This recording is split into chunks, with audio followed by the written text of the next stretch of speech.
అనంతపురం నీళ్ళు ఇచ్చి ఉంటున్నారు. మైలవరంలో నీళ్ళు లేక పంటలు ఎండిపోయినాయి.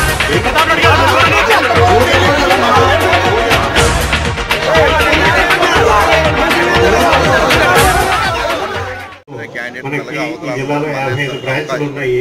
55 బ్రాంచ్ల్లో సుమారుగా 4,300 కోట్ల వ్యాపారంతో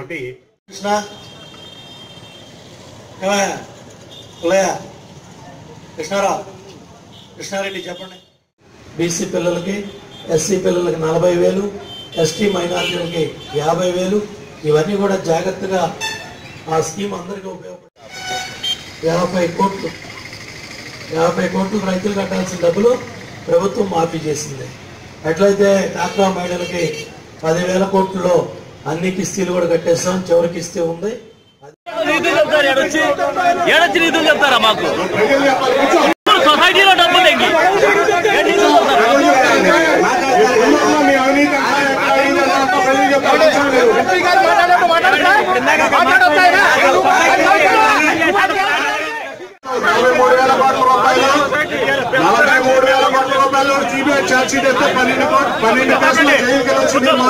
అనంతపురం నీళ్ళు ఇచ్చి ఉంటున్నారు. మైలవరంలో నీళ్లు లేక పంటలు ఎండిపోయినాయి.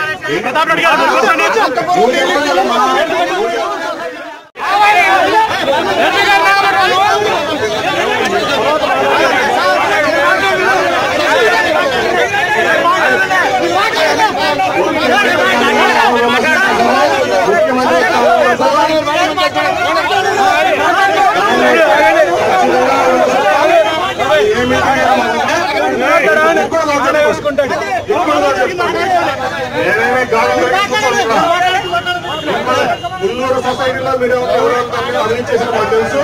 అందరికీ తెలివి పంపిస్తాం. నువ్వు ఒక్కడే కాదు, నీ ఊరేదో ఊళ్ళో చూసుకో. చేసుకో, కళ్ళు మూసుకుపోయినావు నీకు.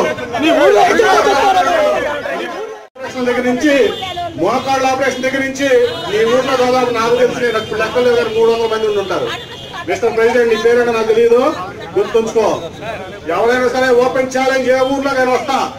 ఏ ఊర్లో అయినా నేను రావాల్సిన నేను చేసినటువంటి సంక్షేమ కార్యక్రమాలు. ఇవాళ ట్రాక్టర్లు 150 ట్రాక్టర్లు 1,30,000 చొప్పున సబ్సిడీ మీద ప్రతి గ్రామంలో ఇచ్చాం. కావాల్సిన ఇంకా ఇస్తాం. 1000 ట్రాక్టర్లు ఇస్తా. నువ్వు చేయగలవా? నీ దొంగల పార్టీ అధ్యక్షుడు చేయగలరా?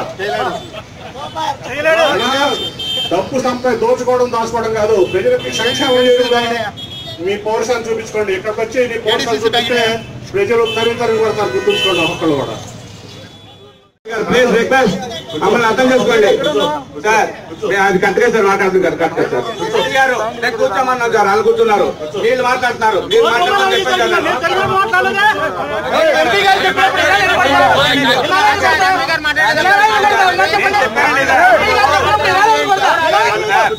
గారు నేను వాళ్ళు కూర్చోమని చెప్పి నేను మాట్లాడతాను. ఏం చెప్తాను? ఏం మాట్లాడతాను?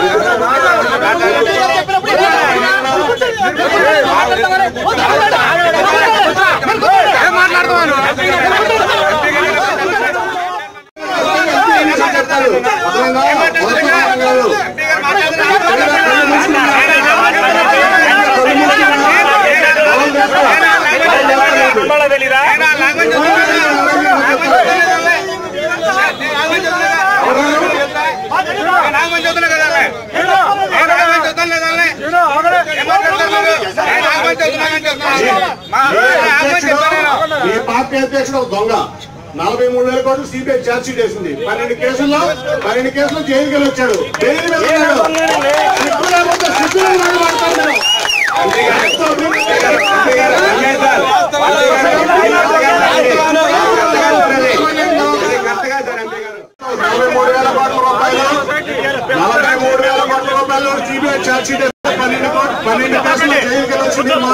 అనంతపురం నీళ్ళు ఇచ్చి ఉంటున్నారు. మైలవరంలో నీళ్లు లేక పంటలు ఎండిపోయినాయి.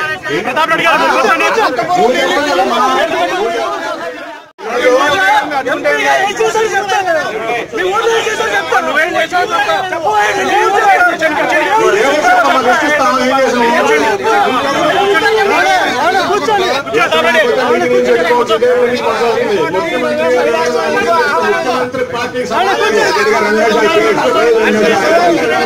వెళ్ళిపోమనే వాళ్ళు అసలు ఎందుకు పిలుస్తారు? మమ్మల్ని వెళ్ళిపోమనే వాళ్ళు ఎవరెంతోసారి చెప్పాలి?